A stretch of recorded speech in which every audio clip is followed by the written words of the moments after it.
Assalamualaikum warahmatullahi wabarakatuh. Izin memperkenalkan diri, nama saya Natasha Salsabila dengan NIM 0571879398 dari jurusan Sastra Inggris Universitas Terbuka. Tugas ini saya susun berdasarkan arahan dari kegiatan sesi 1, sesi 2, dan sesi 3, serta pemahaman saya dari berbagai bahan ajar yang telah saya dapat di Universitas Terbuka.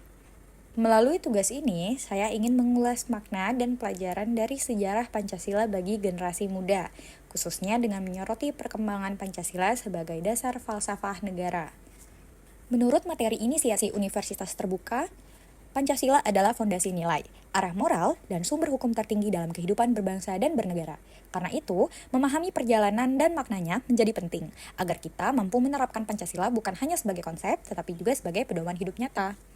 Pancasila sebagai dasar falsafah negara memiliki 4 landasan utama, yaitu yuridis, historis, sosiologis, dan politis. Secara yuridis, Pancasila termuat dalam pembukaan UUD 1945, khususnya alinea keempat. Secara historis, Pancasila lahir dari proses panjang, mulai dari sidang BPUPKI, Piagam Jakarta 22 Juni 1945, hingga disahkannya oleh PPKI pada 18 Agustus 1945. Dari sisi sosiologis, Pancasila tumbuh dari nilai-nilai kehidupan masyarakat Indonesia yang beragam, seperti gotong royong, toleransi, dan juga persatuan.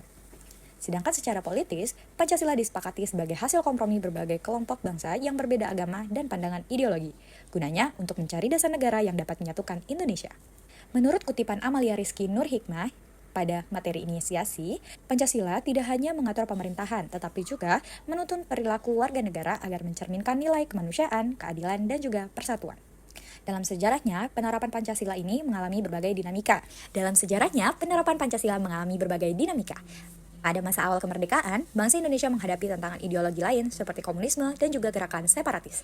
Namun, semangat persatuan Indonesia tetap terjaga karena Pancasila menjadi pedoman bersama. Periode demokrasi liberal dan demokrasi terpimpin memperlihatkan pergeseran tafsir terhadap Pancasila. Kekuasaan yang terpusat pada masa demokrasi terpimpin menunjukkan pentingnya keseimbangan antara nilai dasar dan juga praktik penyelenggaraan negara.